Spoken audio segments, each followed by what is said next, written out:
Ouais, salut les copains. Bah écoutez, encore une nouvelle vidéo. Ouais, en ce moment, je suis assez, on va dire que je suis assez actif.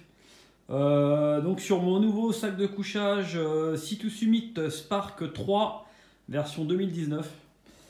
J'avais le Spark 3 version 2017 ou 2018, je ne sais même plus. 2017, pardon. Voilà, donc ça c'est le nouveau modèle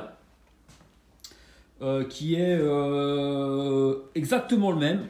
Sauf, vous allez me dire pourquoi tu as changé si c'est exactement le même. Bonne question. Ce modèle-là est beaucoup plus large, tout simplement. En termes de volume interne, il fait, j'ai envie de dire, il fait ça de plus, quoi.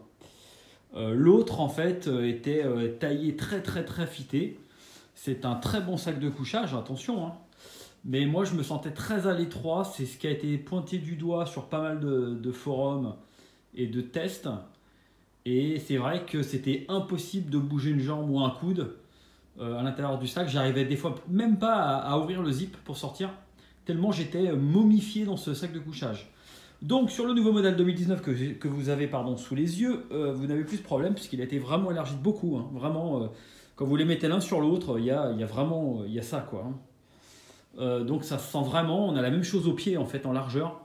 Donc c'est hyper agréable, d'autant plus que pour le même poids, il est encore plus chaud, puisqu'on passe de 2 degrés confort à moins 2 degrés confort, donc c'est quand même 4 degrés d'écart. C'est pas rien, hein. Je crois qu'on doit être à près de moins 10 ou moins 8, je crois, de limite confort, donc c'est plutôt très confortable. On est sur un duvet ultra light, d'ailleurs je ne connais pas de sac de couchage aussi léger que celui-ci, à ma connaissance, hein. J'ai les Rab mythiques, tout ça, qui sont un poil plus lourds. Après, c'est pas non plus une conception très haute montagne, hein. Les tissus, ils sont très fins, ils sont en 7 et 10 deniers, donc on n'est pas sur des choses très épaisses. Point fort également, vous avez vu, les boudins maintenant sont longitudinaux, pardon, je vais pas y arriver. Donc en fait, ça évite que le duvet, quand vous avez les boudins dans ce sens-là, comme au pied, que le duvet au niveau des bras, quand vous bougez beaucoup, il a tendance à se mettre sur les côtés, le duvet. Donc là, là vous n'avez plus de problème puisque les boudins sont dans ce sens-là. Chose importante sur le 2019, ils ont rajouté une collerette que vous n'aviez pas sur l'autre. L'autre, vous aviez que cette partie-là. Donc c'est vrai que j'avais remarqué que si on ne serrait pas bien le cordon à cet endroit-là, on avait pas mal d'entrée d'air. Dès que je bougeais un petit peu, ça rentrait sur les côtés là. Et on sentait bien l'air froid qui rentrait dans le sac de couchage. C'était quand même un petit défaut qu'il avait. Bon, après, j'allais pas en montagne avec, hein. J'ai des sacs de couchage bien plus performants. Donc celui-ci, je le prends uniquement pour faire de la montagne, on va dire estivale, ou par chez moi, quoi. Bon, là, ils ont rajouté, donc ils ont réglé le problème avec une grosse collerette bien rembourrée. Ils ont mis pareil, ils ont mis un petit blocage, vous voyez, un petit clip pour bloquer la fermeture éclair. Bon, sur l'ancien, il n'y avait pas, mais c'était pas gênant, c'est jamais ouverte, pardon, donc c'était pas très gênant. Donc, chose aussi importante, l'ancien, vous aviez un zip qui venait de là jusque là à peu près. Sur le nouveau modèle, le zip, il vient jusque là. Donc c'est plutôt agréable, ça le rend plus polyvalent dans le sens où si vous avez chaud, vous ouvrez le zip du bas, vous ouvrez de là jusqu'à là, et vous pouvez sortir une jambe, faire ventiler un peu les pieds, donc c'est plutôt agréable, ça évite de trop transpirer. Le poids, je ne l'ai pas pris par cœur, je ne sais plus, c'est pas marqué sur le sac, vous voyez, je suis en train de regarder en même temps. Donc duvet Ultra Dry Loft 850 QN+. Donc mesuré, j'ai la fiche technique à 865 exactement. Donc, à savoir que c'est l'un des sacs les plus légers, hein. Je crois qu'il fait 600 grammes à peine, hein, pour une température de confort de moins 2. Je n'ai pas acheté de kilt pour certains qui regarderont la vidéo. Pourquoi? Puisque le kilt, j'en ai eu plusieurs en fait, hein. J'ai eu pas mal de kilts et je trouve que c'est vraiment pas adapté à de la randonnée en montagne ou dans nos régions. C'est très adapté pour des randonnées ou des trekking aux États-Unis où il fait chaud, où c'est plat. Ou en tout cas pas en altitude. Moi personnellement j'y suis revenu, j'en veux plus. J'avais pas mal de problèmes d'entrée d'air froid qui étaient là. Gros problème également j'avais, c'est que le sac de couchage là, quand il est sur le duvet, il ne dépasse pas puisque quand vous êtes dedans c'est gonflé. Donc il est posé sur le matelas.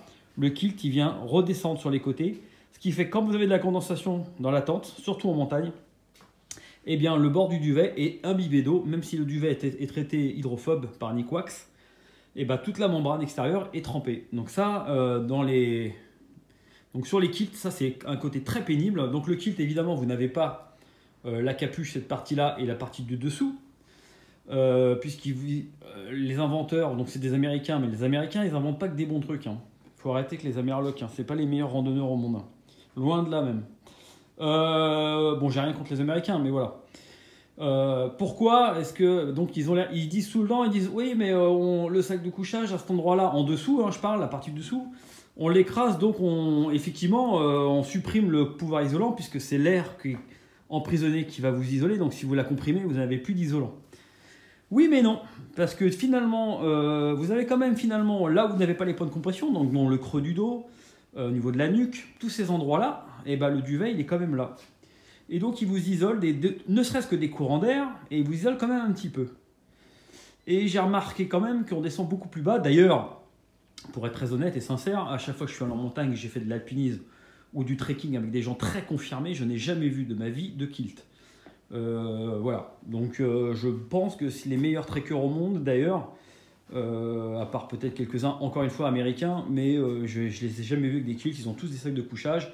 J'ai pu dormir au Mont Blanc avec des trekkers qui étaient à pratiquement 4000 mètres et qui étaient à côté de moi. Ils avaient des marques, bon, certes américaines, mais ils avaient tous des sacs de couchage.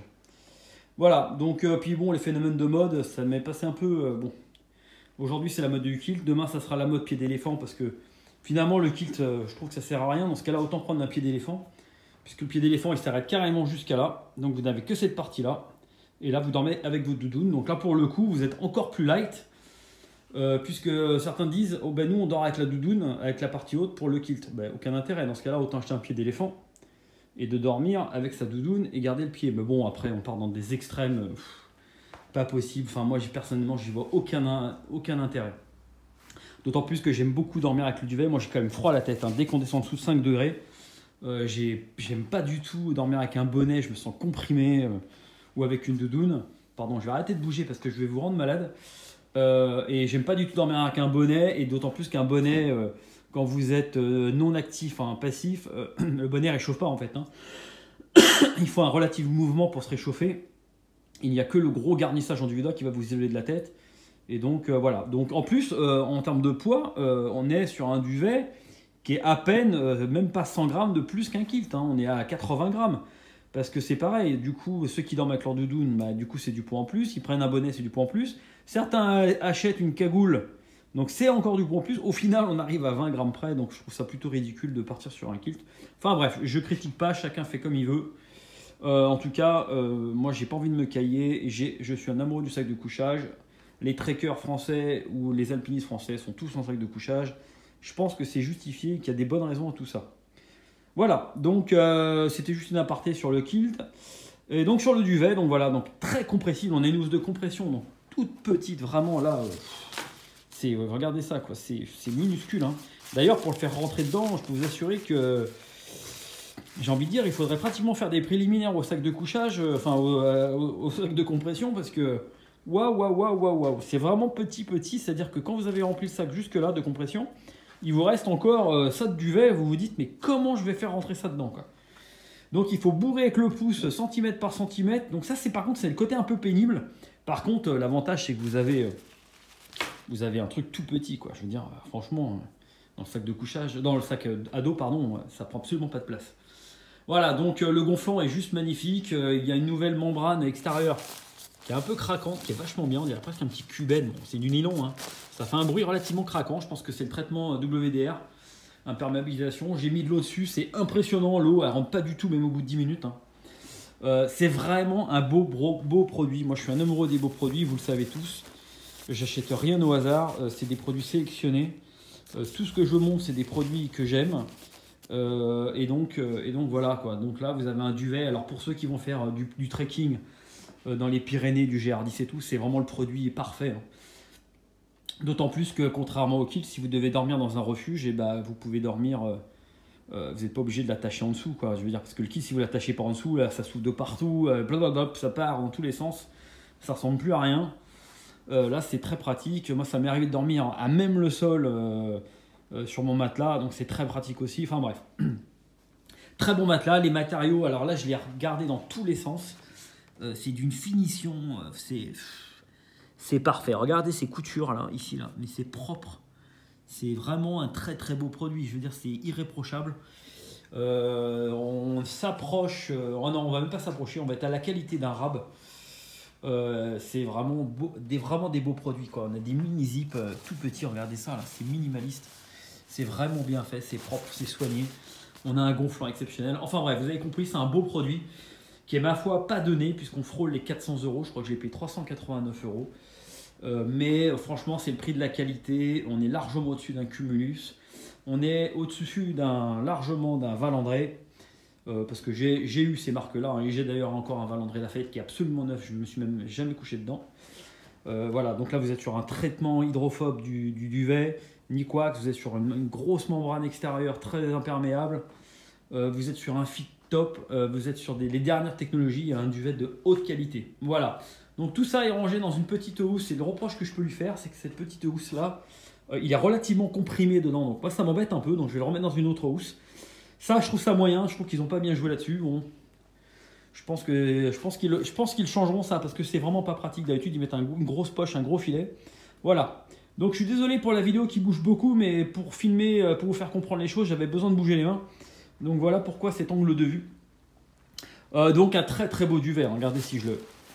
On a un gonflant de dingue. Franchement, ça pèse absolument rien.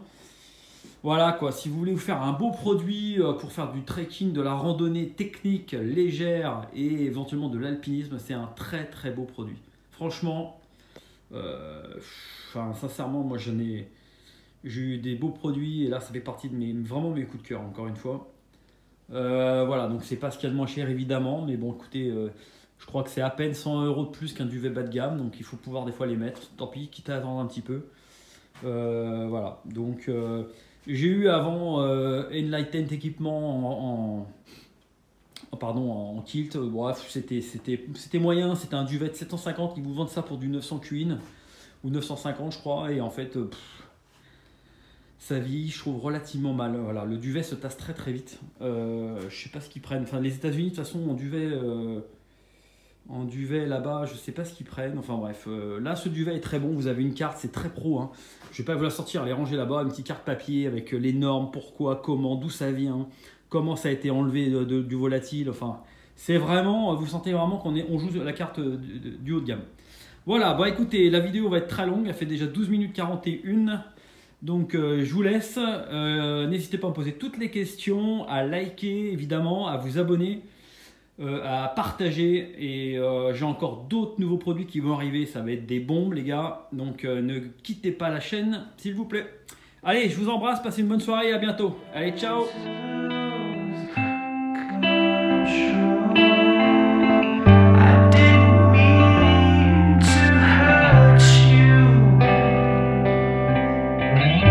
Sorry that